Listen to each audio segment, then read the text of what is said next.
Perfect. We'll skip the title slide because who needs that, right? So hi everyone. Thanks for the introduction, Callie. So yes, I'm here from Environment and Protected Areas to really just set the stage for residential side. Could include things like industrial, commercial, and institutional materials, agricultural waste, all sorts of other products that may be appropriate to be managed under an EPR type of system. And we know that stranded assets, infrastructure, and markets are of particular concern to municipalities during this transition to EPR. And producers really have experience in mitigating these issues from other jurisdictions. And so you'll hear from our producer responsibility organizations on how some of those have been mitigated and how they'll be engaging with municipalities on that moving forward. Next slide. So what you see on the screen now is the overarching regulatory and policy framework. I'm not going to spend a lot of time on this because I think you've heard from the government of Alberta on a number of these things for a while. But ultimately, the next speakers are going to speak to the more critical pieces of how this actually hits and how this will be experienced on the ground from municipalities. So in short, the regulation itself sets high-level government outcomes and expectations for the oversight and producers' requirements for the EPR systems being designed for single-use products, packaging and paper products, and the hazardous and special products. And it's important to know that we've introduced a unique definition for communities and community authorities to make sure that no Albertan is left out of the benefits of EPR where they live. The Alberta Recycling Management Authority, who's going to speak next, has been named as in the regulation as the management board for Alberta's first two designated EPR material streams. In addition to the regulation, more details on government's expectations for ARMA's role as the EPR Management Board are set out in an agreement on oversight and administration. And that's publicly available on ARMA's website and ours as well. So while the regulation sets out government's desired outcomes and the agreement sets government's expectations for ARMA's role as the management board, the actual how of EPR rolling out and being implemented is being developed in collaboration with ARMA and key stakeholders. ARMA's bylaws will set out the operational details of the regulatory requirements, and ARMA will further develop policies and procedures to support those bylaws, primarily to oversee the producers. Next page. So this is just a snapshot of where we are today, having completed the dark arrows from last fall to today. And my fellow presenters are going to speak in more detail on the next steps to follow and how government's policy intentions actually hit the ground. The government of Alberta will continue working closely with ARMA and stakeholders through this transition from policy intent to implementation. And last slide. So in closing, thank you. Thank you for your feedback throughout this process to date, and thank you in advance for continuing to engage in the transition of implementation of EPR here in Alberta.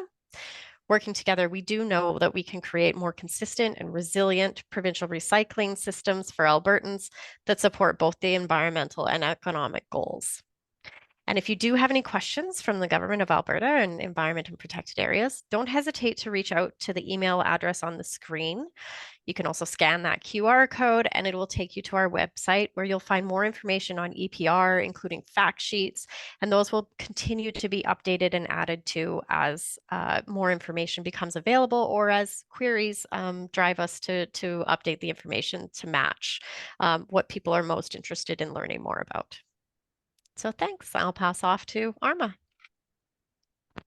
Awesome. Thanks, Jacqueline. And yeah, we're going to have Ed and Gabrielle speak next here.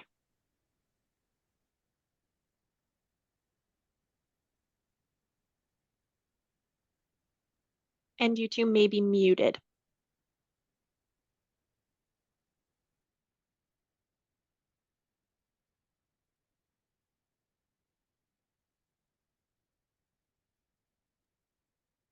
I'm so sorry, we still can't. Oh, there we go. You're good. Awesome. There, no echo? No echo? No echo? No echo? Big echo. How about now? Perfect. Awesome. It goes without saying that I want to thank specifically, Jacqueline, her team, we know how busy we've been this past year, but I can tell you the province and Jacqueline's team have been immeasurably busier than we have. They spent a lot of time working on this regulation. Jacqueline told you some of the reasons why this regulation is important and why Alberta can probably get it done better. But it all starts out with a really strong regulation. And I'll tell you that we've had some experts look at this regulation in tandem with us, and we think our province did a really great job in getting it done. It's never going to be perfect, but I'm telling you, for our first roll at a regulation, they've done a great job. So I just want to give kudos out to Jacqueline. Next slide, please. So this is just a bit of a brief overview of what we'd like to go through, just a bit of an introduction, a little background as to how we got here. We'll tell you a little bit more about how you as communities can participate in the program. We'll tell you about some of the benefits that we see as an organization, some of the impacts, and some of the decisions that you'll have to make in the future with respect to EPR and the regulation and how you register with our organization. Next slide, please. So one of the first things we had to do is we had to start developing a team for the organization.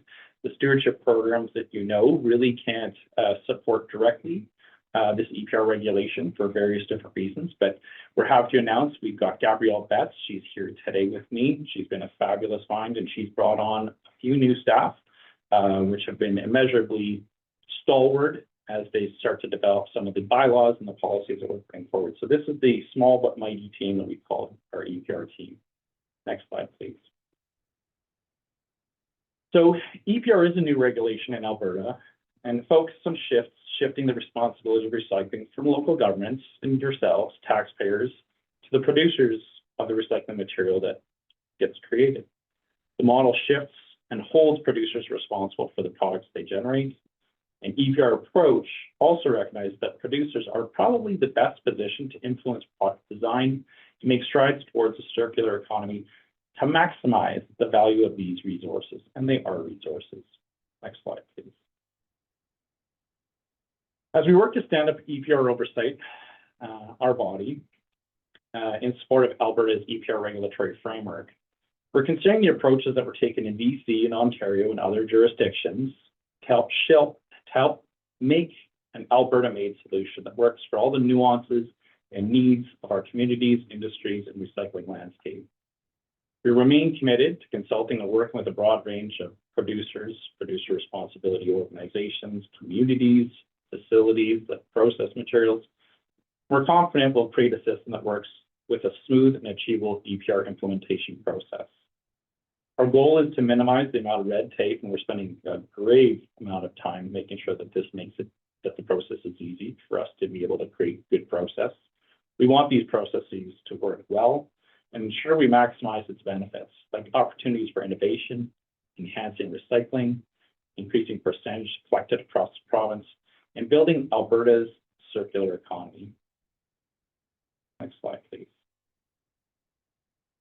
So the framework for EPR is supported by various pieces. I think you've seen a slide earlier that's close to this.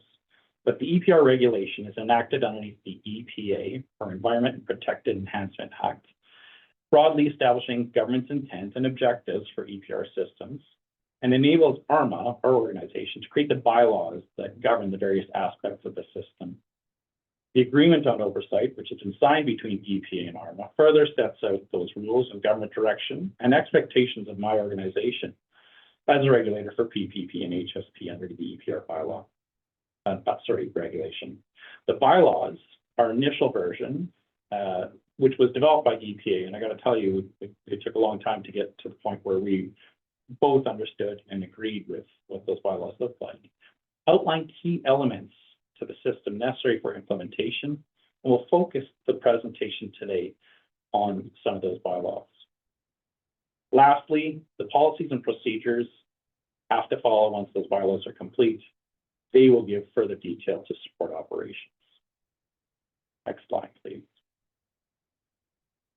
So the role of government versus oversight, very different.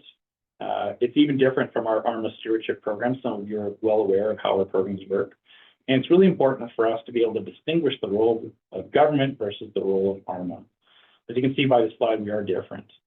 The government of Alberta Environment and Protected Areas Ministry determines the goals, outcomes, the direction related to designated materials, and maintains the legislative EPR framework and the policy direction to support intended outcomes. It oversees the performance of ARMA, making sure that Gabby and I do the right thing, and an oversight mandate. We engage with various different levels of the agreement, act, and regulation, and we enforce contraventions against act and regulation. And that's important to make sure that the program is successful. On the flip side, the role of ARMA is developing and maintaining the bylaws, the operational policies that align with that government framework, support the implementation and ongoing operations of an EPR system. We're here to implement policies and procedures to deliver a level playing field, something we've done in our stewardship programs for many, many. Develop and maintain a registry system, and that's ARMA Connect. It's an IT system. Some of you may be well aware of that, to maintain registration and reporting requirements. We engage with impacted stakeholders with a focus on oversight operations as it comes into relationship with designated materials. We're here to educate and inform impacted stakeholders on their roles and responsibilities within this system through strategic communication efforts and distribution of relevant information for us. We're here to establish those policies, the processes, escalating measures to compel compliance from obligated producers, exhausting every administrative procedure we can before referring cases to the ministry for final enforcement. We're here to design appropriate performance measures to assess the performance of the EPR system with the objective of continuously improving and getting higher environmental outcomes over time. We won't do this right the first time. We'll be spending time iteratively to make this system better. Lastly, we're here to report on the overall health of the system against outcomes set in regulation and keep the ministry informed of issues that may concern the government-related designated materials. Ed, Next slide. just to jump in, I'm not sure if it is for anyone else, but you're cracking up pretty bad. Hey, if I speak louder, is that better? Yes. So lastly, if you take a look at the key implementation outcomes, if we do everything right, what we should end up with is a provincial recycling program for PPP that is uniform across all communities and gives availability to everyone in Alberta that really wants to get those services. And secondly, it'll provide the ability for us to be able to create provincial depots that support PPP and HSP programs for the collection of many materials included in the HSP program. So if we do this right, we will set up 2 brand new programs for the province that are making a very big difference. So hopefully I didn't crack up too badly, and I can probably pass this over to Gabby to start talking about some of the timelines and the actual implementation. Okay, thank you very much, Ed. Callie, I just want to check in. Can you hear us okay? We can hear you. It's just pretty choppy. Okay. And it just started recently, so it hasn't been the whole time. Okay. I'm going to turn on my camera. Okay, we're just going to turn off one of our cameras.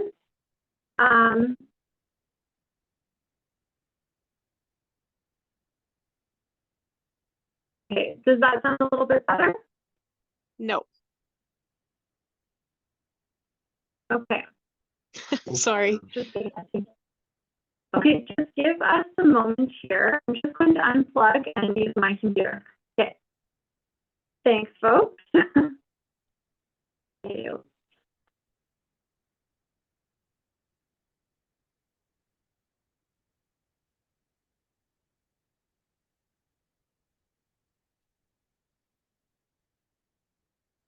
Okay, just doing a test here. Callie, can you hear me a little bit better?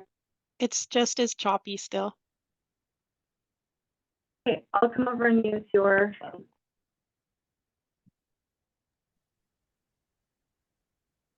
How about me? Can you hear me? Beautifully, yes.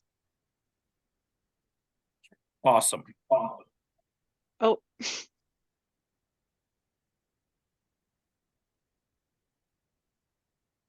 Can you try Hello? again, Ed? Just say EPR is awesome.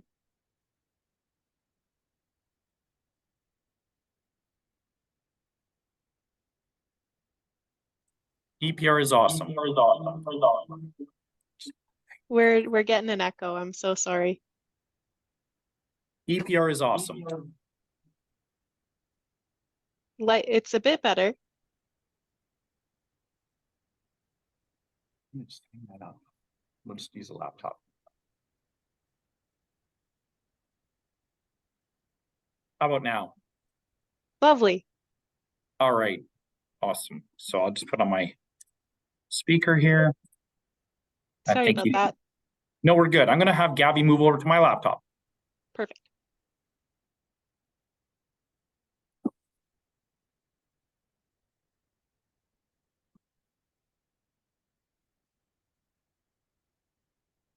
Okay, well, in this professional world of ours, we can never get through some type of webinar without a tech issue. So it's on Arma's side today.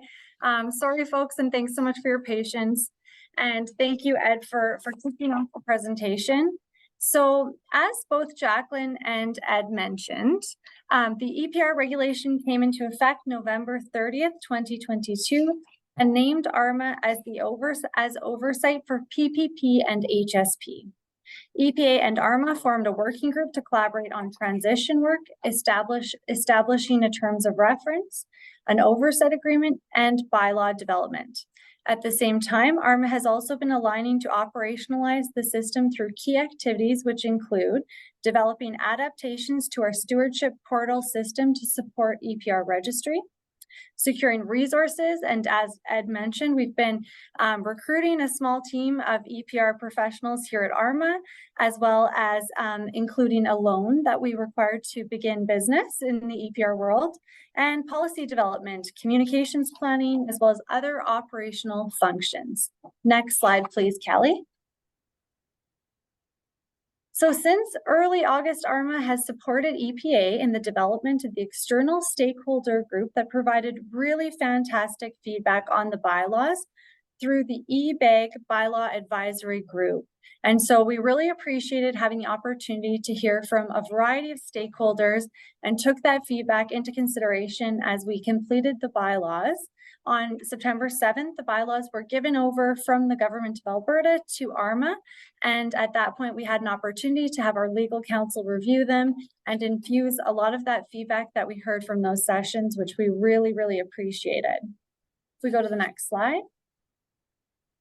So registration was launched to communities on October 1st, and this will be followed by also launching the registration system to producers, as well as pros and processing facilities. The staggered approach is intended to maximize the registration window for communities.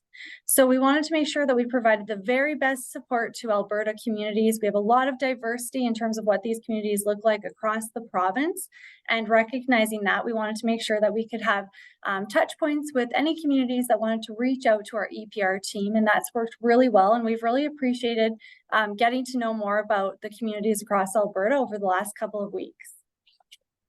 We'll go to the next slide. Perfect. So what's coming up next? So producers will be submitting their collection and management plans by April 1st, 2024. And these will be really high level plans, just given the tight timelines that we're working with in Alberta. So again, we want to work really closely with our stakeholders, listen to feedback, and make sure that what we're doing is manageable within the system and the timelines that we've been given. So go to the next slide. And then a very important date will be April 1st, 2025. This is an exciting time because that's when Alberta's EPR system will become operational. Next slide. So you've heard me mention some of the different stakeholders in the EPR realm, and so I'll go over them in a bit of detail just to make sure we're all speaking the same language. And so, as mentioned, there are 4 key stakeholder groups. This includes the producers, the producer responsibility organizations, the communities, as well as the processing facilities. And so the first is the producers, given that, as mentioned by Jacqueline, EPR shifts the physical and financial burden of collecting, sorting, processing, and recycling waste to product producers and away from local governments and taxpayers. So this is a really good thing for Alberta communities. Producers of designated materials are obligated producers under the regulation, which Jacqueline told us quite a bit about today. And as a producer of the designated material, we will be looking at the brand owner. If the brand owner is a resident of Canada, you can see the hierarchy on this slide we have here. And where there is no brand owner, a producer hierarchy, as mentioned, comes into play. And then we will be looking at the importer. If there's no brand holder, the importer would be the producer if they reside within Alberta. And where there isn't an importer, we go to the retailer. If there's no brand holder or importer, then the retailer is considered the producer. We can go to the next slide.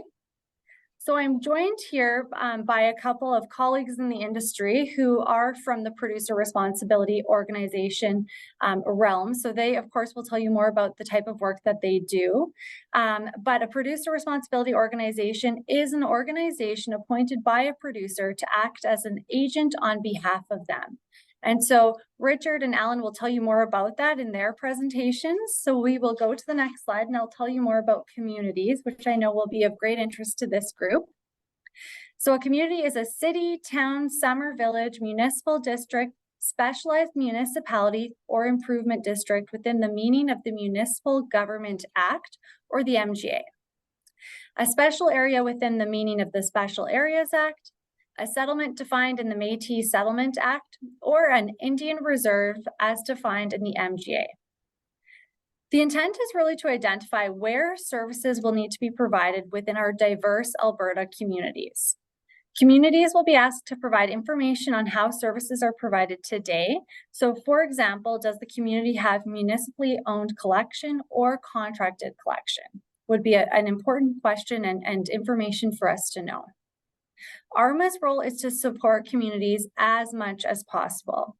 So we've been out speaking to many groups with communities represented, and we hope to do this in the coming weeks and months and as we proceed through EPR.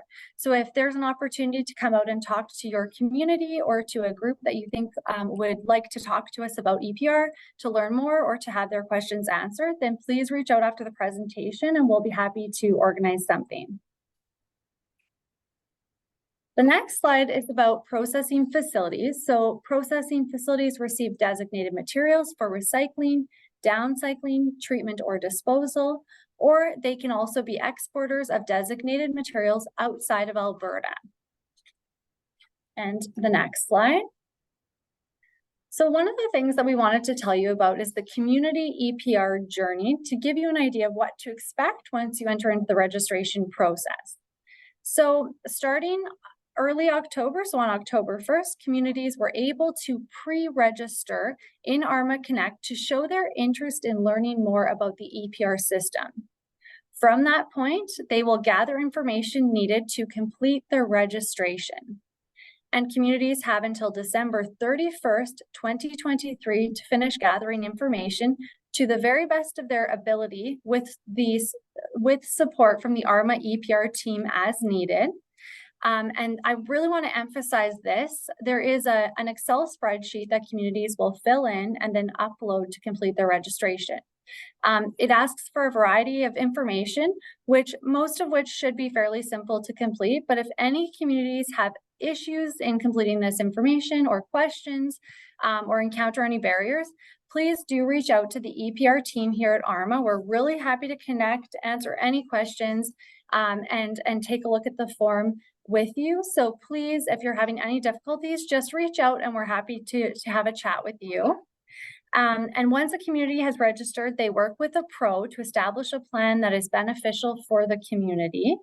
And residents will start receiving collection in April 2025 for phase 1 and October 2026 for phase 2. And now I do want to go into the phases a little bit more, just so it's clear. The next 2 slides will provide key information related to phase 1 and phase 2 that I just mentioned.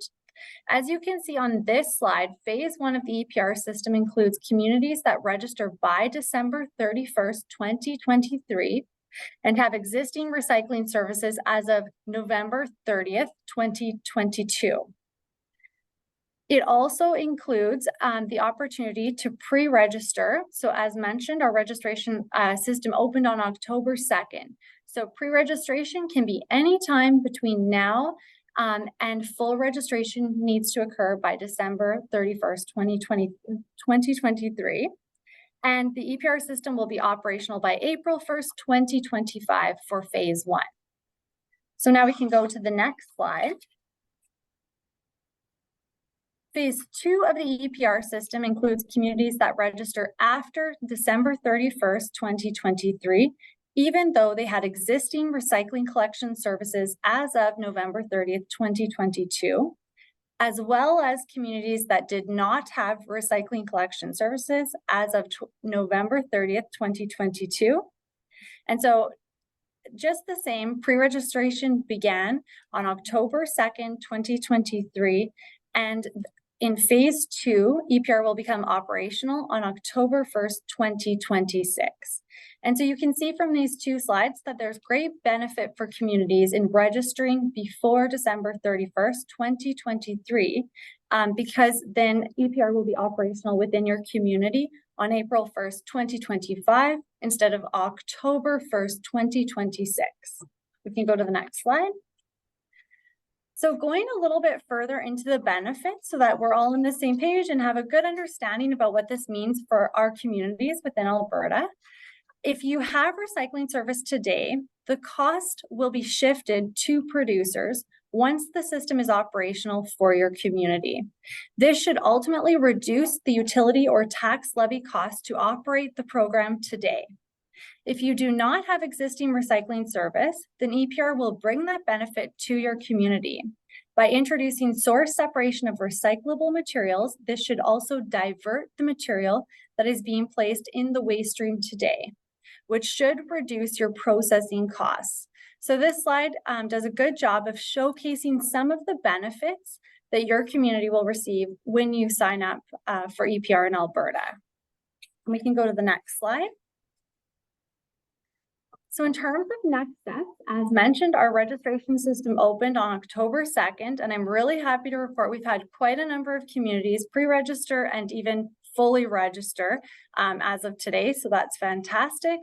The registration is really easy, so the pre-registration takes about 10 minutes, and then you download a form and you also receive an email with that form, at which point you can fill that out with help from the EPR team here at ARMA as needed. So definitely take a look at that. You can also see the information that's requested in that Excel spreadsheet on our website. So on the ARMA website, if you'd like to take a look at that as well. And if you're working with the Regional Waste Commission, reach out to them to discuss EPR registration. They may be able to register you on your behalf. And again, reach out to the ARMA EPR team. If you have any questions at any time, we want to make sure that you're fully supported throughout this process, and we're always happy to connect. Thanks so much. Awesome. Thank you so much, Gabby and Ed. We are supposed to be jumping to Alan, but excuse me, sorry, he's not quite here yet. So I'm going to jump forward and we will hear from Richard, if I can get to the right slide. Here we go. Thanks, Carly. Okay, I'm here to give an update to Central municipalities regarding the HSP side of the new EPR regulations. Sure, a lot of you on the call will be thinking more about PPP at the moment, but my name is Richard Hodges. I'm the program manager for Alberta, Saskatchewan, and Manitoba Product Care. My background is in EPR systems from across Canada, the EU, and the UK. So I come with almost a decade now, or over a decade of experience in EPR in different jurisdictions. Everyone does things slightly differently, and Alberta will definitely do it the Alberta way. And we're here to make sure that municipalities know what's going on and make a success of the system. Next slide, please. Thank you. So today we're just going to quickly talk about who we are as an organization, Product Care. For those of you who are new to us, what is and isn't HSP, or hazardous and special products, what's included in the regulations, and essentially what is our plan for the program to launch in 2025. Next slide, please. So we're a national producer responsibility organization, or PRO. That's that terminology you always hear. And we cover paint, household hazardous waste, or household hazardous and special products, lighting, and smoke alarms. So we have programs in every jurisdiction in Canada that regulates these products under extended producer responsibility.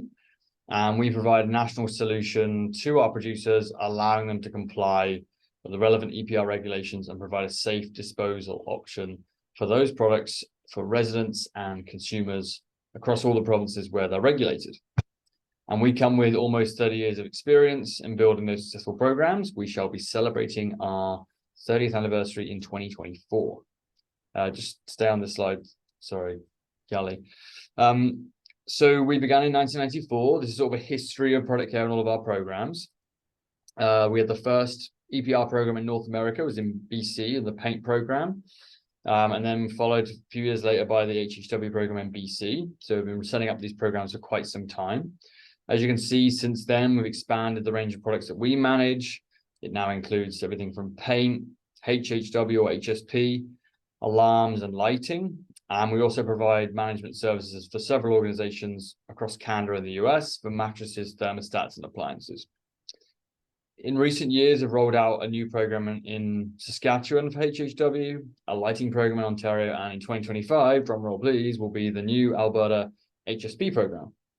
Next slide. And to give you sort of a summary of all the programs across Canada, here's a map of the country minus the territories where we currently have programs, so where they're currently regulated. There's currently 4 HHW/HSP EPR programs in Canada. We manage them all, and Alberta will be the 5th, and we'll be managing that as well.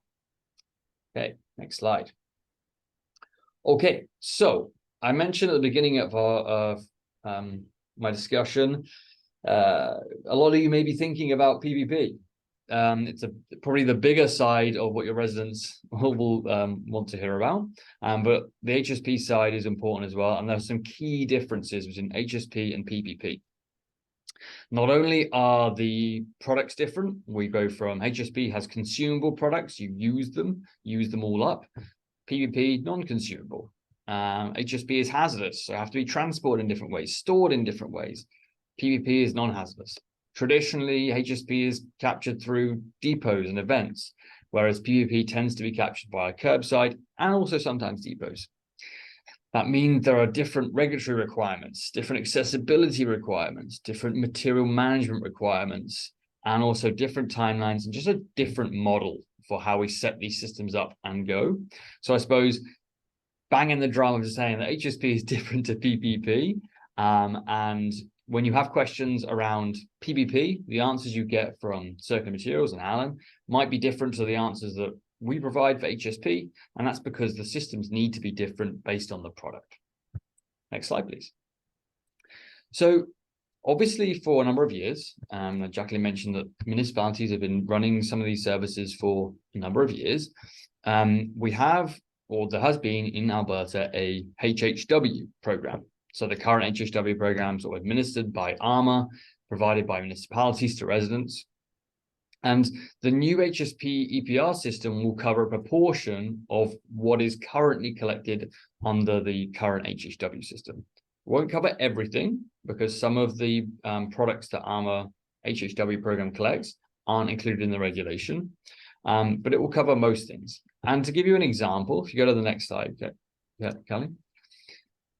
There are a few items such as down the drain products that won't be included in the new HSP program. And the reason for that, and I think as Jacqueline has expressed in the past, is those kind of products are intended to go down the drain and to be used. And essentially the hazard doesn't have to be picked up at a depot. Insect repellents and disinfectants, those are also excluded. And then any unlabeled or non-original containers wouldn't be included in the new program. So it still picks up the majority of products, and in that blue circle are where the acceptance criteria really fall into, and it's around labeling on a product. So the octagons there with the skull and crossbones, the flammables, and the hand in acid, And then the triangle, they come from what's the CCCR regulations, and that's basically what identifies a consumer hazard and products that are intended for consumer use. Next slide, please. So to summarize, what's included and what's excluded is based around who is the intended user of that product. For what's included, those consumer symbols there, and then for what's excluded from the system would be products that might be intended for IC&I use. And you'll usually see those in much larger containers, or they'll have labels on them that are slightly different to what the consumer normally sees. So you'd see there in order from left to right, we have GHS symbols, we have old WHMIS symbols, and then we have TDG symbols. They're used in the hazardous world of institutional, commercial, IC&I products, and it's usually around the danger they pose is much higher than consumer-based. So to summarize, the products included in the HSP system going forward will be a subsection of what's currently included in your HHW collections, and it will be based on those labels that are on the product that you see on the screen there. Okay, next slide, please. Okay, so what is our plan for HSP and the new system? So we will cover consumer education, collection, transport, and processing of HSP products. So all of the costs associated with those are going to be borne by producers, as we've discussed already, and Product Care will be the pro for those products. And the key thing is we're here to work with you. We have 4 other HHW programs across Canada. There's no one size fits all. There's no magic manual. I kind of wish there was sometimes. But the key thing is we're going to be engaging with municipalities throughout this process to build a collections and management plan that works for Alberta. I know there's been certain questions that have come up across municipalities around leveraging existing infrastructure. And one of the key things to mention is that where there is already infrastructure and we need infrastructure, we're not trying to reinvent the wheel. So if you have a space already that you're currently collecting HHW that your consumers are used to, there has to be a good reason for us to change that. So the idea is to limit that impact of transition between the current system and the new EPR system. And then as time goes on, we can work to make things better. Increasing consumer awareness, ensuring residents know how to manage this material, where to take it, and provide them with the option to safely dispose of those products. Next slide, please. Okay, so to begin with, over the next weeks and months, we're working closely with ARMA and other parts of the industry to finalize bylaws and policies and ensure they're fit for purpose. And then for communities, they can start to have discussions with our current service providers. For HSP, the ones that are currently being used in the province kind of know this is coming. We're also in discussion with them. And the kind of key choices are, do you want to continue collecting everything you're currently collecting, what's under the HHW ARMA system, or do you want to move strictly to 100% cost covered under the HSP system? Between now and October 2024, when we have to build our collection and management plan, we'll be having discussions with municipalities and providing information as and when it can come out. And then essentially the end goal is for Product Care to have a service agreement with the municipality to offer the collection services to your residents. Next slide, please. So here it is in a timeline format. So we've got next few months of clarifying requirements. Community registration takes place in December 2023.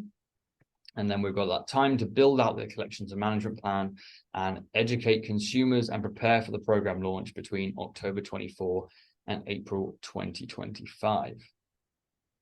Okay, thank you.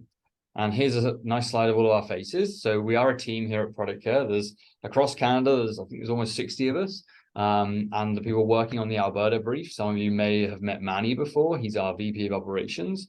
He's been here for 21 years, I think. So he's got a wealth of knowledge from bringing HHW programs, and he's also from that industry as well, pre-EPR. And then Brian is our president and CEO, and he oversees the entire organization and sees things from that 30,000 foot view.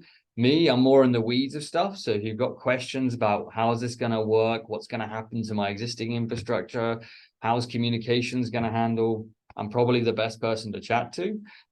You can contact me on my email address there, rhodges@productcare.org, or if it's easier to remember, just alberta@productcare.org. That will come straight through to me.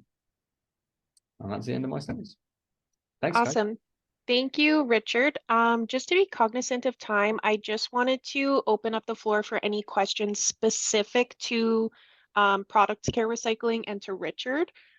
Just HSP questions for right now. We'll get to everything else after Alan's presentation. Richard just has to step off, so we just want to make sure we can answer any questions here. I do have one in the Q&A here for HSP unknown products in unmarked or unidentifiable containers. Who handles or how are they categorized? Yeah, so I can approach this on how we approach this in other provinces. It's a challenge that is faced by communities. So essentially, when we receive an unknown product, we don't know what's in it. So we cannot classify it as HSP. Now, people might say, oh, I promise you it's gasoline in there, or I promise you it's flammable liquids. And there are dozens, if not more, examples when it isn't. And when you place two things in a container, a secondary container, for instance, ammonia and bleach, for instance, together, and then they swish together, you get something like mustard gas. So we're dealing with very dangerous products, and that's why labeling and original containers are so important. For products that are unmarked and unidentifiable, they can be managed. They usually have to be bench tested on site by a third-party contractor. And that can be arranged if communities would like to continue to collect unknown or unmarked or unidentifiable containers. That cost would be borne by the community because they aren't classified as an HSP product. Perfect. And then at the end of life, how are these products then recycled? Sure, yeah, great question. And it kind of depends on which part of HSP we're talking about. So flammables are recycled in a different way to corrosives, to toxics, to pesticides. But the majority of what we see come back from in other provinces is flammables or toxics. And flammables will be fuel blended. So they get mixed together at the correct, and some additives are added to usually achieve a certain BTU temperature-wise. And then they have various applications, but one of the ones we've seen in other provinces that we use is they get sent to cement kilns and used as fuel. So flammables, obviously, the best thing to do is use them for the use and for the fuel. So that's one example. And then there are a number of other examples that we use in other provinces. It does depend on what's available in the market at the time. We're not trying to ship things all over the world to try and recycle them. We have to be cognizant of the transport and the greenhouse gas associated with that. But as we come to build the collections and management plan for these products, we'll be detailing what the options are available in the current market and where we see those things being disposed of. Awesome. Does anyone else have any questions regarding HSP? If you think of them later, we'll also have all the contact information listed at the end, so you can bombard Richard with your questions later. Please do, yeah. Oh, one quick question. Do you have time, Richard? Sure, yeah, and I've got some time. So in relation to the first question, rural communities often get these mystery products. Currently, they are sent with our current HSW collector. To clarify, we can still do this, but product care will not do this. Yeah, so let's use that as a good example. It happens across other provinces where I work as well. Let's say at the collection site, we have a tub specifically for unlabeled material and other tubs for all the product care stuff. We may use the same contractor to collect everything. And that contractor would charge product care all of the costs for collection, transport, processing, etc. of all of the product care tubs, everything inside them. For that extra tub where you've got the mystery products, as you called them, they would charge for the bench testing, processing, etc., to the community. So it's not about we don't want to force our way of doing things into certain communities. If you are currently collecting those kind of things, we will work with your service provider to ensure that you can continue to do that and make it as efficient as possible, whether that be sharing transport if we can, based on certain TDG requirements, and ensuring that you can continue with that service if that's something you want to offer. Perfect. I'm not seeing anything else pop up, so I think you're free to go, and we'll assume that you'll receive some good questions by email. Sure. Thank you so much, guys. As I said, if you've got questions, please forward them through to Alberta at productcare.org. I'll also be at RCA next week, so come find our booth. Come ask all the questions you like. Look forward to hearing from you. Thank you, guys. Appreciate it. Perfect. Thank you, Richard. We're going to backtrack here to circular materials with Alan Langdon. Thanks, Kelly. Good afternoon, everyone, and thank you, RMA, for the opportunity to present and give you some information about circular materials. My name is Alan Langdon. I'm the CEO for Circular Materials. Yeah, we can go to the next slide. Just so you know, who are we? Well, we're a national not-for-profit organization created and governed by producers, and I'll get into that in a little bit. But basically, we were formed just over almost 3 years ago now to support producers in meeting their obligations under expanded producer responsibility regulations, specific to the programs or the regulations regarding printed paper and packaging. And really, our objectives going forward are to build efficient, effective recycling systems to advance innovation, increase performance, and above all else, deliver improved environmental outcomes. So this is a slide. These are our founders. They're also our board members, and they're also investors in Circular Materials. So they actually each of these companies put up money to make Circular Materials a reality.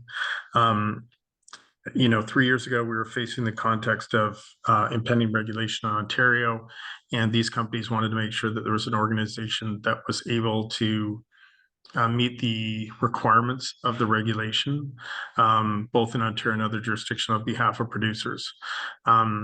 So I think you'll probably know most of these companies. They're probably some of the largest companies in the country and certainly most recognizable. And really our job is, represent these companies and hundreds of others that are captured under these regulations. And that's probably one of the most interesting and most complex things about this program is that unlike other programs like the HSP, it really speaks to or involves a specific subset of companies that make those types of products. Our program touches almost every company out there that is delivering a consumer product and needs to participate in this program with respect to either the products they actually sell or even the printed paper they supply as a result of their services. So things like banks, insurance companies, all have to participate in the program because they're sending material home to consumers. Next slide. So in terms of our presence across Canada, we began the transition EPR on July 1st, 2023 in Ontario. We're transitioning for New Brunswick this fall in November 2023. And those are both full EPR jurisdictions in Ontario. That transition will last from July 1st of this year through to the end of 2025. In Saskatchewan, we're partnered with MMSW on a transition to EPR in 2024. And then, of course, we'll be implementing full EPR programs in both Alberta and Nova Scotia in 2025. In addition, we'll also be monitoring Prince Edward Island, which may bring forward regulations likely sometime after the other Atlantic provinces have brought them forward. In addition to being a producer responsibility organization that represents producers and runs full programs, we're also a service provider to some of the legacy programs, in particular Recycle BC, Multi-Material Stewardship Western, and Multi-Material Stewardship Manitoba. So these are the legacy pros that run those programs in those individual jurisdictions, as well as Stewardship Ontario and Automotive Material Stewardship. And we're currently participating in consultations in Newfoundland and Labrador, as well as the Yukon. So it's our expectation that by the end of 2026, we'll likely have full EPR regulations across the country. And so we'll be working to deliver an integrated service, both in terms of the administration as well as the supply chain for these programs across the country. And so that really means that we're really concentrating over the next few years on designing recycling supply chains where the material can be collected, recycled, and then eventually returned to producers for use as recycled content and new products and packaging. And you can see by that little graphic, really we're talking about from the minute leaves, the producers goes to the consumers, it's collected, then moves to material recovery facilities where the material sorted. From there, it goes to recyclers, and then from there, either to resin manufacturers or into packaging converters and suppliers, and then eventually back to producers. So we think this kind of enhanced closed loop system will help conserve resources and is the most efficient way that we imagine in terms of ensuring that these materials can be reused again and again. And of course, like anything, partnerships are a big part of what we do. And so we've engaged in a number of strategic collaborations with industry leaders to advance elements of the circular economy in Canada. Two I would point out are one is PR Flex, which is a report that's being prepared with recommendations on how flexible plastic packaging can be more efficiently managed across the country. Right now, there's a very low recycling rate for flexible plastic packaging. And so through a combination of enhanced design from the producer level, as well as some changes in the infrastructure for sorting this material, we believe we can improve the recovery of flexible plastics across the country. And then we've also joined the Alberta Plastics Recycling Association. So we're lucky enough to speak at their kind of initial they did an initial conference last year in March, and we're able to speak to that, and really excited and partner with them in the future, conscious that, Alberta's got a thriving petrochemical industry. And if there's ways that our plastics can be, take advantage of that, leverage that industry that's existing in Alberta, and we can make sure that those plastics can be used again and again, I think that's of significant interest to us going forward. Now I'll move on to specifically talk about our plans for Alberta. So we're going to be the producer responsibility organization that will be supporting producers in meeting their EPR packaging and paper obligations under the regulation. That includes collaborating with producers and communities to create detailed collection and management plans in accordance with the bylaws. And we'll talk a little bit in a couple slides about what that involves. Delivering the actual collection services, post-collection services, and promotion education to support those, implement the plans that we've developed, and then making sure that we're achieving the performance standards and reducing our overall contamination within the system.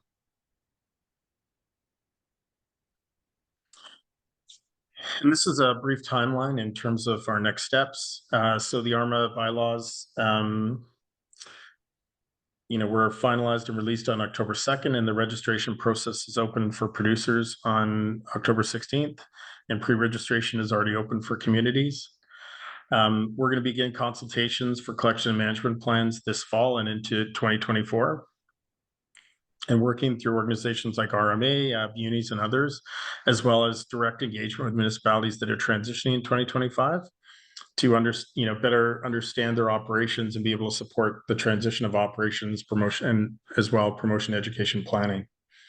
A key deliverable for us next year is April 1st. We have to submit a verification of collection and management plans to ARMA.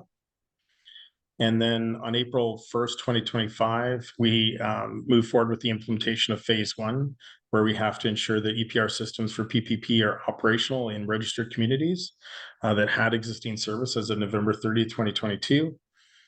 Then the other deadline is October 1st, 2026, when we move to EPR implementation phase 2, and that's where we ensure that EPR systems for PPP are operational for registered communities which did not have existing service as of November 30, 2022. So that's an overview of kind of the large buckets and the significant deadlines we have coming up in the next 2 years. There's, of course, a lot of work that goes into each of these phases.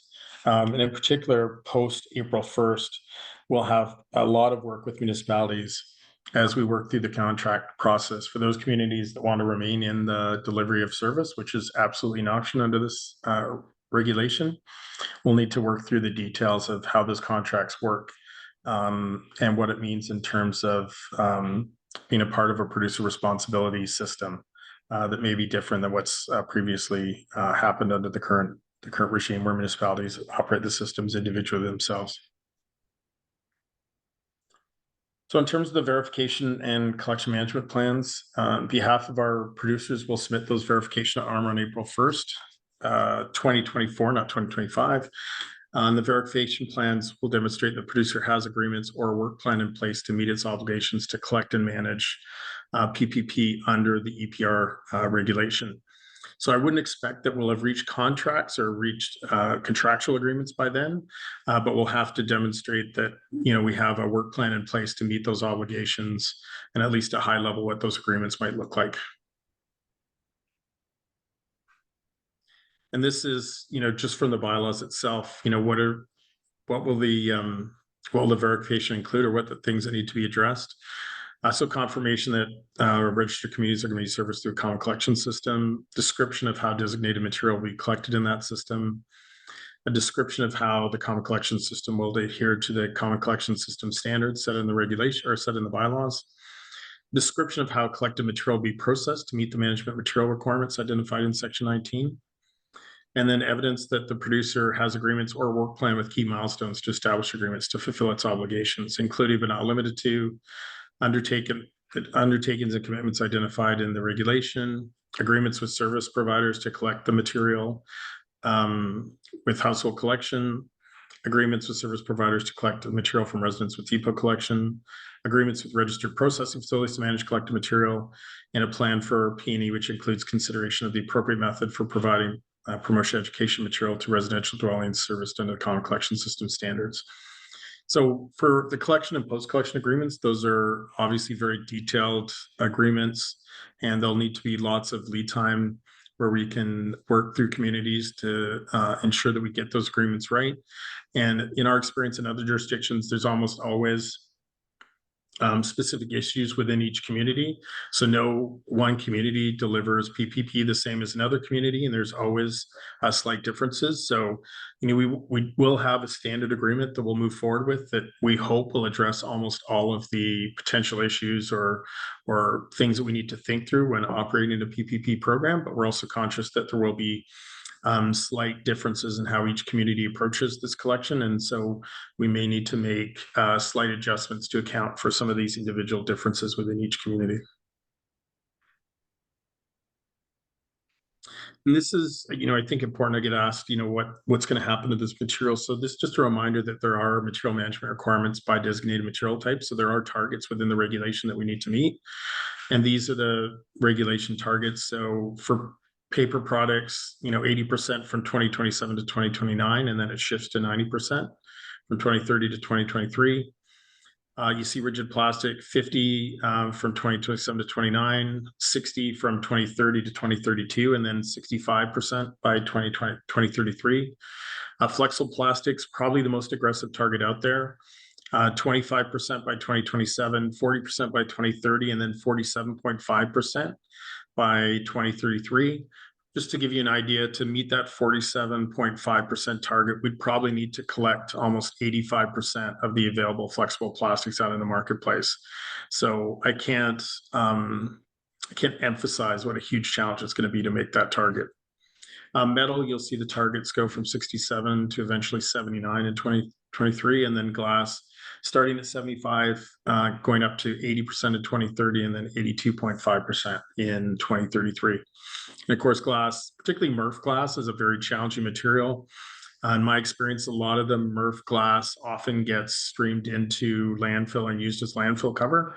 And so there is opportunities for downcycling within the regulation, I think up to 15% of the material. But for the most part, we're looking for recycling markets. And so, you know, wherever we can find options for managing that material in Alberta will be of a huge advantage, just given the weight of glass and the cost of transporting it any far distance. In terms of promotion and education, there will be a discovery and planning process. So we are going to be conducting research, discovery, and planning meetings to support activation in 2025. That'll include focus groups to understand consumer behavior or perceptions on recycling in Alberta, discovery meetings, so one-to-one meeting between the registered communities with existing collection service starting in early 2024. Purpose of those meetings to audit and understand the community's current P&E initiatives, best practices, challenges, and learnings. And then there'll also be webinars, primarily through the municipal working group and P&E focused webinars that will review P&E considerations and plans. So a lot of work and consultation needs to take place over the next few months to understand what's being done today and what's important that we carry forward as we develop a plan for the entire province. And of course, above all, you know, we really want to focus, so especially over the next 2 years, and as we build this out, is collaborating with municipalities to support a seamless transition EPR. And so our objectives as part of that include limiting the impact of the transition on residents. I think wherever possible, the impact should be positive and not negative. So, you know, we generally don't want to see a decrease in service, particularly frequency of service, but there may be net positives. One of those may be, you know, the expansion of a uniform material list across the entire province. So building on the current system and seeing an expanded list of materials available for collection, and one that can be the same in every jurisdiction or every registered community participates in the process. Wherever possible, we want to leverage existing infrastructure. So recycling infrastructure is challenging to build from scratch and often has a difficult permitting process. So I know that there are some communities that have existing infrastructure and where there's going to be lots of detailed discussions on how we can leverage that infrastructure going forward. And then in terms of circularity, you know, we really want to be leading a shift towards providing materials to producers for use as recycled content in new products and packaging. So in terms of next steps, we are holding our first Alberta Municipal Working Group meeting on October 25th at 9 a.m. Mountain Time. And if you're interested, would encourage you to visit circularmaterials.ca for more information on how to register. And if you have any questions, you can email us at aboperations@circularmaterials.ca. And that could include questions about how to register. If you can't find it on the website, shoot us an email, and happy to work with you and give you the information you need to join that municipal working group. That working group will be held on a monthly basis, and the idea is to have it act as an open forum. So we'll certainly present information and updates on our plans and developments in our plans in Alberta, but also be looking for opportunities to have any municipality ask any questions. So again, conscious that there may be individual circumstances and questions you may have on how the program may impact your community. And so really encourage people to bring questions to that. We find that communities learn both by asking the questions, but just by participating in the meetings and hearing the questions being asked by other communities. There's a real learning together process that can happen. And I see my colleague Samantha has put a direct link into registering for the municipal working group in the chat. So if you want to just use that, either copy and paste the link or just visit it directly while we're on this webinar. It'd be great to have as many organizations, communities participate in that as possible. I will note that it's restricted to municipalities. So we've had some interest from service providers, including some that work with municipalities already. And we'll be finding some mechanism for those organizations to interact with circular materials. I'm definitely interested in having conversations with them. But for this group, it'll really be focused on municipalities who, you know, either opting in or opting out will have specific issues that we need to work through them. So just wanted to flag that in advance. If your service providers are looking for more information, they can reach out to that email, but we'll be looking at establishing some sort of separate forum where we can talk with them and answer any questions they may have about the changes coming as a result of EPR. So that's it for me. Again, thank you very much for the opportunity to present, and look forward to any questions. Awesome. Thank you so much, Alan. That was all very informative from everyone. So thank you all for presenting your great knowledge with us today, and also everyone for being here. I did want to open the floor for questions. I know there is a few in the Q&A and more will be rolling in, but I just wanted to bump this contact information for everyone, just so you're aware of who to contact to get the information you need. And I have it here in the chat as well. But I did just want to start out with our most recent question, just because it's fresh from our conversation with Alan. So I just wanted to ask, who would be responsible to build the structures that you mentioned? Not sure. Structures. Karina, you can hop off mute too and just Yeah, please clarify that Karina. one. Thanks, Alan. Good afternoon. Yeah, because you had mentioned the structures of holding the recycling materials, I think is what you meant, and just wondered who would be at the cost of building those structures. Would it be the producer or the pro? Yeah, so when it comes to any of the, I'm not sure that we'll need to hold the materials. Like, you know, typically printed paper and packaging, you don't store it very long. A couple of reasons. One is the material could deteriorate, and so you want to get that to market as quickly as possible. And obviously, 70% of what you collect is fiber, and so having a bunch of paper in a warehouse can be dangerous, especially during the summertime. So, you know, we typically would move that. Now, if there are additional infrastructure needed for the receiving of material, for the processing material, that would come at the cost of producers. And typically that's done, you know, we'll do some sort of procurement process. Typically it's done as a competitive request for proposal. And, you know, ultimately would be the cost of the service providers who would build out that infrastructure. And then we would have long-term agreements with them. And, you know, they would essentially get the payback through the long-term contract with us to manage material through that infrastructure. So any of the infrastructure associated with managing material will really be at the cost of producers, not municipalities going forward.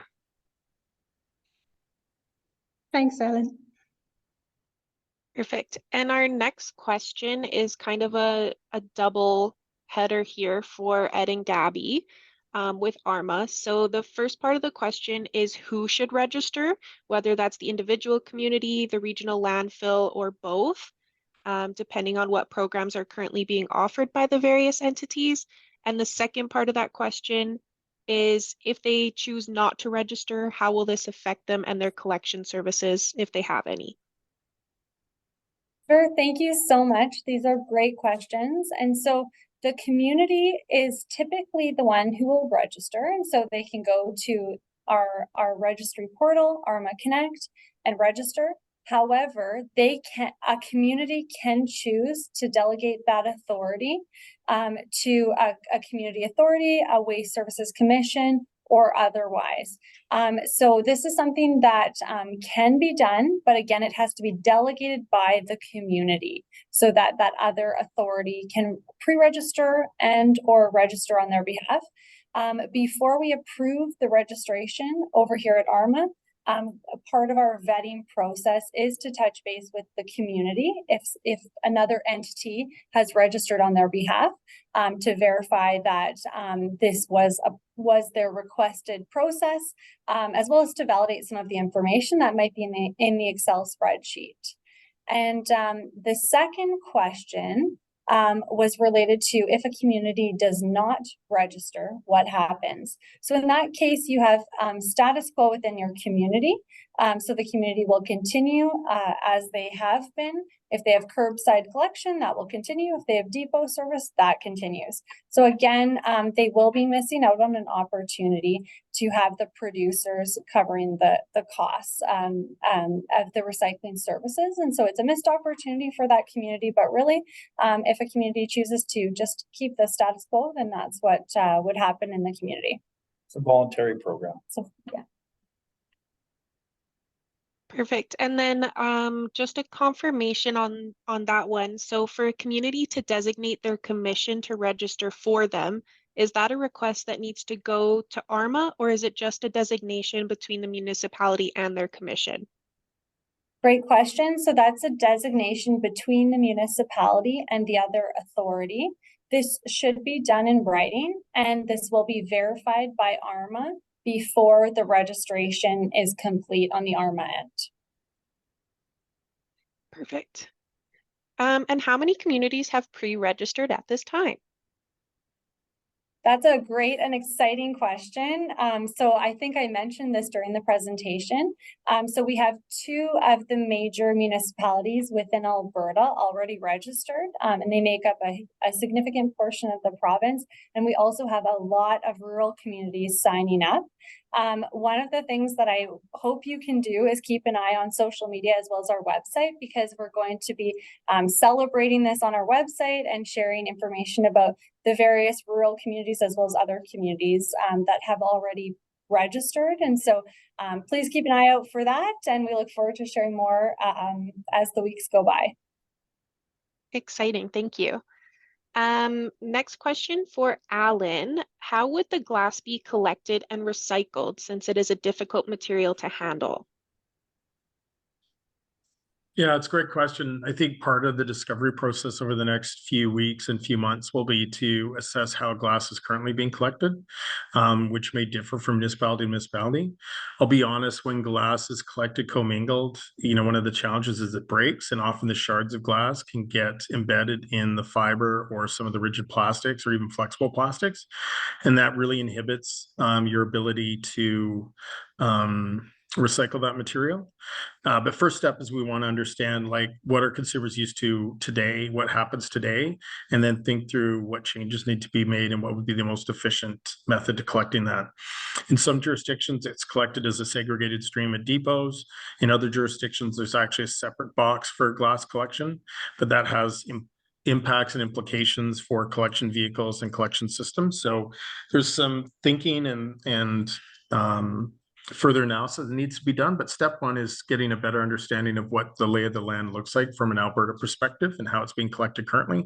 And from there, we can make decisions on what might need to be adjusted to ensure we can have the best outcomes from a recycling perspective. Perfect, thank you. For ARMA, is there a set standard for collection that will be required at a certain point, such as will there be curbside pickup requirement even for those municipalities that just do recycling depots currently? That's a really great question. And so what is outlined within the regulation is that there will be recycling services provided every 2 weeks for those who currently receive curbside pickup. For those that currently have depot services, then that's what they can expect will be maintained within their community. So one of the things in talking with the pros in previous webinars is that, and I think that Alan and Richard also mentioned this today, is that we do try not to disrupt the recycling services within a community. So if this is done really well, which of course we hope it will be, then your average citizen won't actually notice a difference. And so, in Edmonton, for example, if we have weekly pickup in the blue bags, typically that would continue. And then I wouldn't even notice as the average citizen within the population. So that's kind of how it would go. There would be minimal disruption to the community. Alan, just to add to that, in the future, let's say a municipality did have a depot system and they wanted to go to curbside, would that be something that you would negotiate or work with a municipality to support in some way, shape, or format? I noticed Jacqueline has her hand up, so maybe I'll let her intervene and then I can answer. Sure. Yeah, no, I just wanted to add to Gabby's comment. I think, it is important to note that 2025 transition is meant to be seamless and continuing the access that's currently in place in communities. The second phase of PPP implementation does ensure that those communities that currently have curbside waste collection will also bring on board curbside recycling. So there is an improvement of service in those particular circumstances as well. And that's kind of where I was going. So, that would be the deciding factor. So if the community has depot service for PPP, but it has curbside garbage collection, then they would be eligible to register and then we could introduce curbside PPP service on that October 1st, 2026 timeline. But if there was no current curbside garbage, then the expectation is we would simply support the continuation of that depot service for that community. Perfect, thank you. Next up, we have a question that asks, how does it work for new developments or homeowner associations that currently provide curbside collection services but are not currently managed by the municipality? Go ahead, Jacqueline. I'll take a stab at this because it's a little bit of a nuanced one, I think. So ultimately, we know, especially in rural situations, right? Sometimes there are private landowners who contract their own private services for waste and recycling collection, and those individuals can continue to secure those services if that's their preference. In most of those circumstances, those sorts of communities and areas are most likely going to have, you know, access to a depot to be able to deliver their recycling to a depot location. And so in those circumstances where it's sort of, you know, maybe a private estate or something of that nature, where private services are currently offered and it's not within the accountability of the municipality, I think in those circumstances, through the letter of the law, at least, that the interpretation would be that those would not be included in the transition at this stage. That being said, the regulation does particularly point out some of the transition for multi-family dwellings in the second phase as well, to say when there are circumstances where multiple family dwellings are within a community and they're registered, they could receive service under that community authority. Awesome, thank you.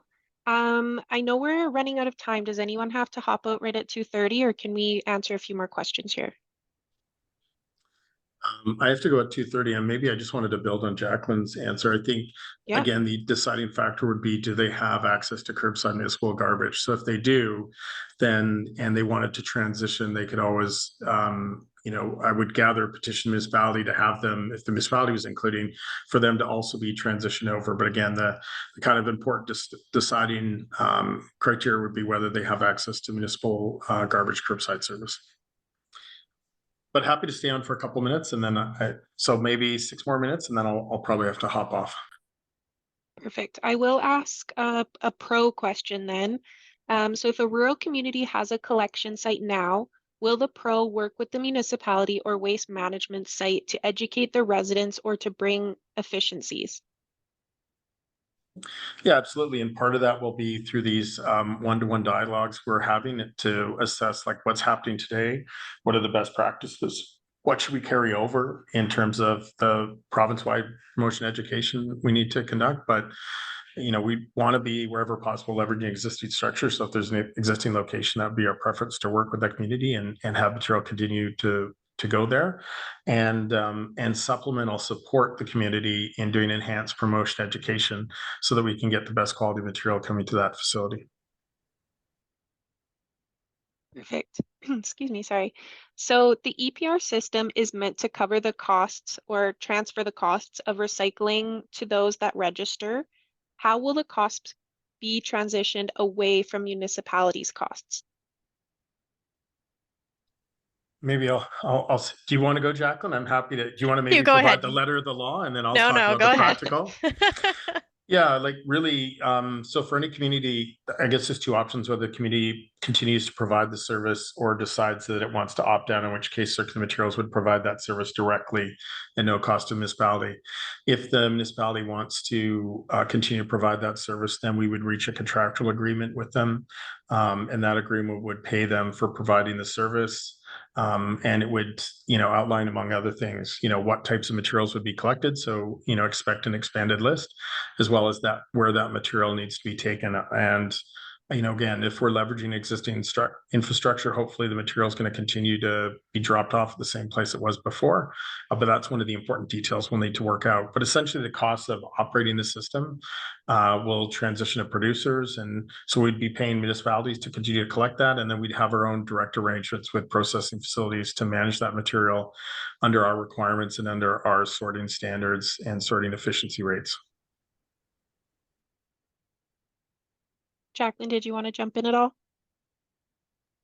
No, I think Alan covered it. Perfect. Okay, so we have a couple questions about curbside pickup. The regulation references bi-weekly service as the minimum, but I think we're just looking for some clarification that collection will remain the same as what the current service delivery is, whether that is weekly or bi-weekly. Yeah, it's a great question, and I think it goes back to some of the objectives we talked about and not wanting to disrupt residents. So, you know, what we said before is one of the goals is to meet those performance standards, and do that, we need to collect the greatest amount of material possible. So if there is currently weekly collection, then we don't want to move to bi-weekly collection. From our perspective, it'll be important for us to ensure that we are able to collect as much material possible. And if a community already has curbside collection, then we think that'll probably put us in the best position possible to put us on a path to meeting those targets. And then for communities that are being added, we'll look and assess what would be the best, either bi-weekly or weekly. But yeah, if there's weekly collection, our experience in other jurisdictions is residents don't take too kindly to having a reduction in, or what they perceive as a reduction in service. So we'd likely be looking to maintain that weekly collection. Perfect, thank you. Another question here, I think, for ARMA. So if a regional waste commission is a standalone organization and is already registered in ARMA's various recycling programs, do they need to register, or will there be further information to come? Thanks so much. That's a great question. So they still need to go into ARMA Connect, but any of the information that we already have within ARMA Connect will be carried over. And if anybody's registering or pre-registering and they have questions when interacting with ARMA Connect, please reach out to the EPR team. We're happy to help you. But for those who are already have information within our system, it will be an even more streamlined process. Perfect. And then a question from someone way far up north. Transportation of recyclable materials south has always been a costly concern. Does the new program address this concern? I'm going to assume that's me, so I'll take that. So yeah, under the program, and we've gone through this transition in both BC, and we're going through it in Ontario right now. The costs of managing the material after collection are borne by producers. So again, there would be a place where the community would drop off the material. We'll call it a receiving facility, and from there, the material will be transferred by producers to the requisite processing facilities that are contracted by Circular Materials. So that would be the Pro or Circular Materials role to manage that transportation, logistics, and then ultimately the processing, recycling of the material. Jacqueline may want to add in. Yeah, I think ultimately the biggest addition that I would say is that is one of the key desired outcomes of the extended producer responsibility system, and the shift that is happening is to really drive those economies of scale so that you can make decisions that support the province as a whole. So it allows better coordination amongst all of the various geographies within Alberta, both in terms of the materials that are being collected, the systems that are established to manage them. It's a significant shift that will hopefully drive significant efficiencies. Perfect. Thank you so much. I did have one more question, but I think the answer was answered in your presentation, Alan. So where does glass fall into the recycling stream under EPR? And that is through the PPP process. And like I said, I think we're going to be in a lot of discussions. Glass is, I anticipate, will be a discussion point for a number of our exploratory discussions with municipalities. And there'll be a real desire from us to figure out how it's being collected today and what might be the most efficient process in the future. Because again, as I said, glass can be a huge contaminant in the system. It's one of the obligated materials, so we need to collect it. But how can we collect it in a way that's not going to unfairly or unduly impact the other recyclable materials, which it often can when it breaks into small pieces and embeds in the other material. Unfortunately, with that, I'm going to have to step away because I'm late for another meeting, but really appreciate RMA making this opportunity, and hopefully we're going to have a group of our folks at your convention in November, and look forward to more one-to-one discussion at that point. Perfect. Thank you so much, Alan. We'll see you another time. Okay, thanks everyone. Bye-bye. So we do, I think, just have one final question. Will municipalities be compensated for their collection efforts? Go ahead, Jacqueline. I can take that one. Yeah, I think as Alan said, and hopefully our presentations all help to reinforce, these systems are entirely paid for and organized and structured and designed by producers. So whether that is, as Alan signaled, whether that's through conversation with municipalities in terms of subcontracting or taking over contracts, whether that's brand new contracts that need to be put in place or brand new systems, it's all the costs are borne by the producers who are responsible for managing these materials.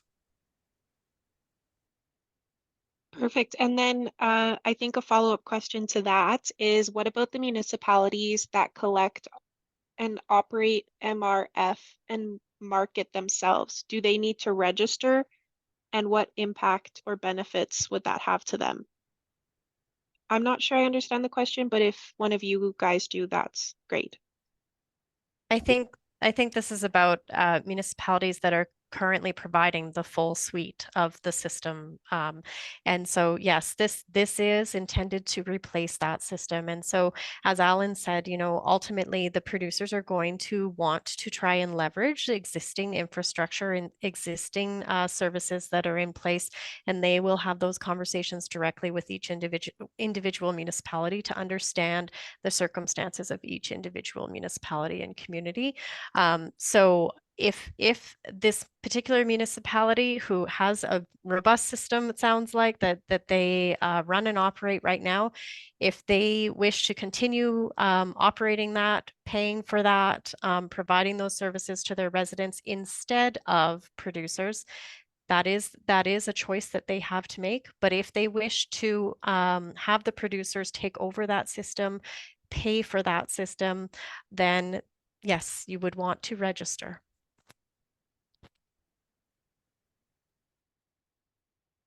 Go ahead, guys.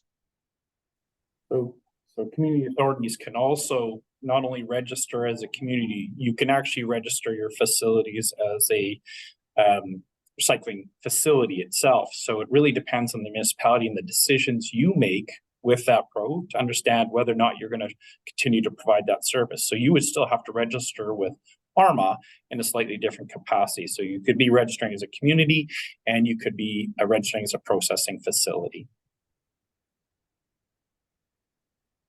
Perfect. And then we have a question about weekly curbside services. So will there be additional costs faced by municipalities that want to stay with their weekly curbside services? I think that's actually, it said here, I think that's actually a negotiation. I think you did hear Alan suggest that they did not want to make any changes to the existing service levels that the community was receiving. But I think that's always subject to some form of negotiation should a municipality want to change for whatever reason the service levels that they have at their communities. So I think that's a negotiation that happens between the municipality and the pro at a later date or when you first sign up. And does the cost get transferred to the consumer from the producers? I can take that one. So I think what we've found through all of the analysis, both here in Alberta and nationally and internationally, is that, of course, there are costs to all sorts of programs that producers have or obligations that they have under regulated systems across, their various responsibilities. I think ultimately the analysis has shown that the cost is embedded into products at a pretty minimal amount. So generally speaking, you'll find that's embedded in the cost of what you are purchasing already. So, whether that's a requirement for EPR or whether that's requirements that they have for reporting or labeling for health or all sorts of other things, right?